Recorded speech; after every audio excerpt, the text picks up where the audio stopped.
Hello everyone, welcome back. So today we're going to be talking about not chicken winging your shield, particularly when you need the leg block. Okay, so what do I mean by chicken winging? Okay, so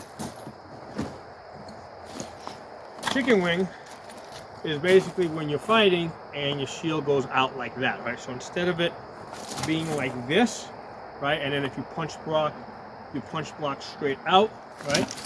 So it's covering your leg. What you're doing is you're lifting this up, right? You're lifting this up like this, and it's opening you up, right? So this is what we refer to as chicken winging.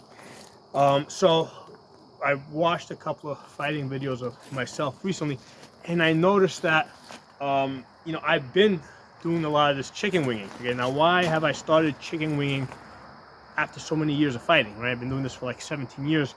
Why all of a sudden am I chicken winging with a shield, right?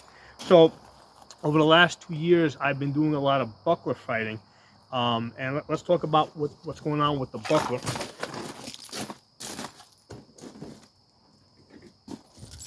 So with the buckler, right, when I'm fighting, I'm basically doing a lot of punch blocking, okay?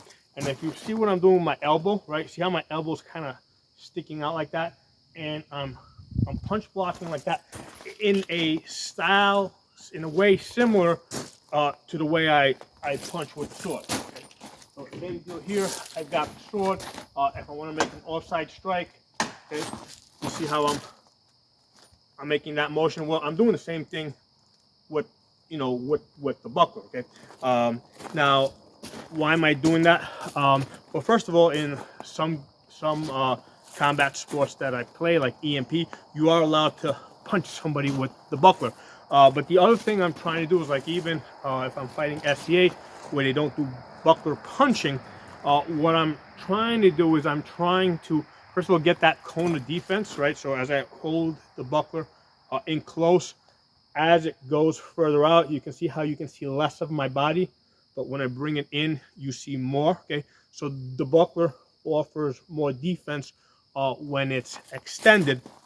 Okay, now it is somewhat tiring to hold it out there continuously. So what I'll generally do is I'll hold it a little bit closer, and when I engage, right, I'll put it out there, right, while I'm engaged. And what I'm generally doing when I'm punch blocking, the other person that I'm fighting, their sword is typically somewhere in their shoulder area, so I can expect that the majority of the shots are coming from the shoulder. So I stand ready to basically extend the buckler towards the shoulder, right, where I know the sword is coming from. And if I see that, let's say they go up and then low, it's generally a lot easier to go from a high block to a low one because I'm kind of going with gravity, right? And usually if I do something like that, I'll double up on my defense in case they go high like this. So it's generally faster to go from a high block to a low block versus if you're low to try to bring it up high, okay? So that's why I'm generally punching out here like that, when I'm fighting with the buckler, okay? So if you look at what's happening with my elbow, I'm punching the buckler out. I'm like literally punching it out the same way, I would be doing with my fist, right?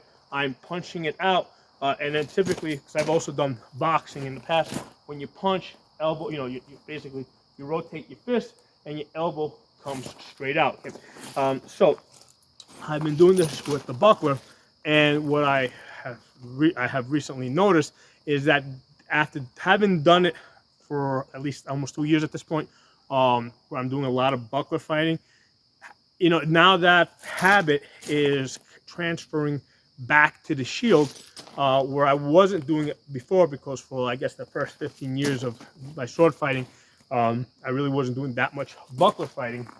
So what's happening with the shield, especially if I want to extend a little bit, I'm tending to, do the same thing. I'm lifting that elbow up, and it's opening me up over here. Okay, so what I need to do, right, is I need to concentrate on keeping my elbow tight. So And this is the same concept as, let's say we're gonna box, right? So if we're boxing, right, my gloves here are guarding my face, my elbows are guarding my body, okay? So, you know, so basically I gotta keep them in tight. If I open them up like this, I'm basically open over here. So in my mind, okay, in order for me to you know, pick it, because I think this is the easiest, fastest way for me to correct this, is basically to think in terms of like, and think of in terms of boxing, just like in boxing where I gotta keep my elbows tight, okay? Same thing with the shield. I gotta keep my elbows tight, and when I extend with the elbow pointed down as opposed to out like this, okay? So how about the buckler? Yeah, let's go back to the buckler for a second. So with the buckler, okay, if you guys looking at me over there, you'll notice that when I punch and the elbow is out, you can see how that's a target area over there, okay? And that's a target area that I'm aware of, and a lot of times if I'm fighting somebody, I'll do a back edge cut like that, right? That will go around my buckler, right, and basically attack that elbow right there.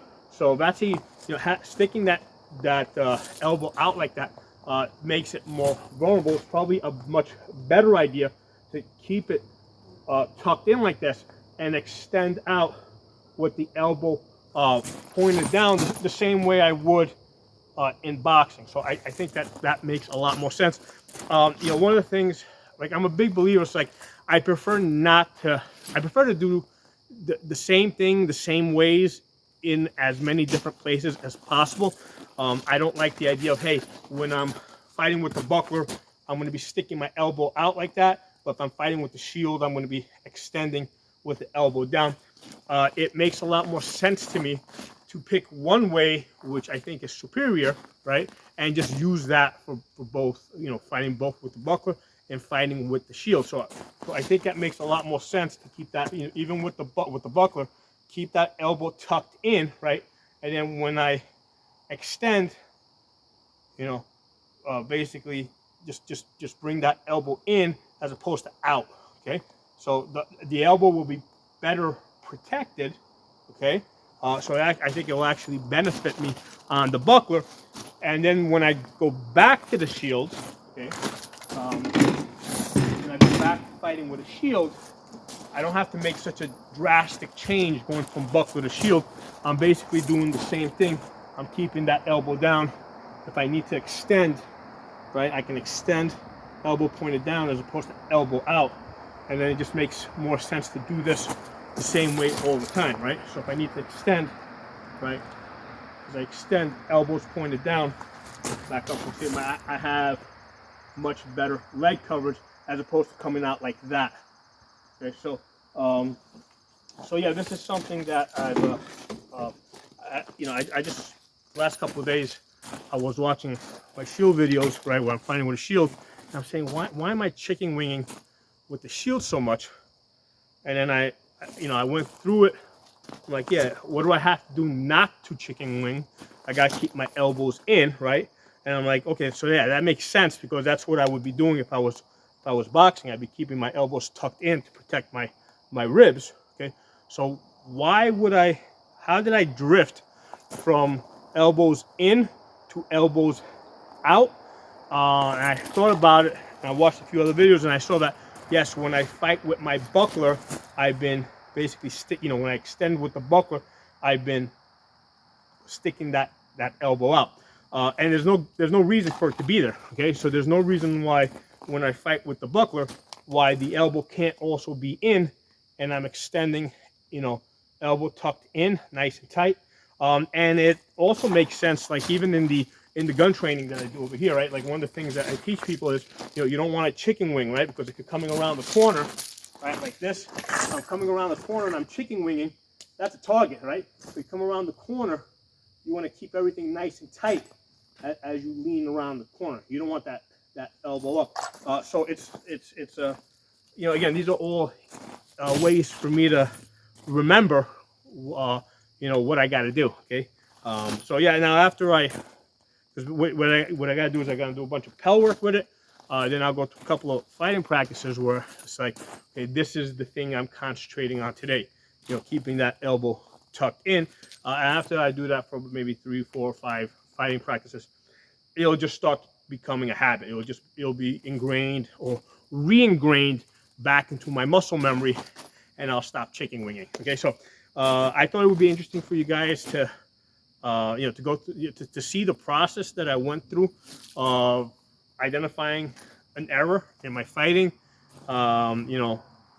figuring out why I'm doing it, figuring out a way to correct it, and basically figuring out a way to remember it so that I can practice it enough so then it becomes muscle memory. Okay, so drop some comments below. Let me know what you guys think, and I'll talk to you all soon.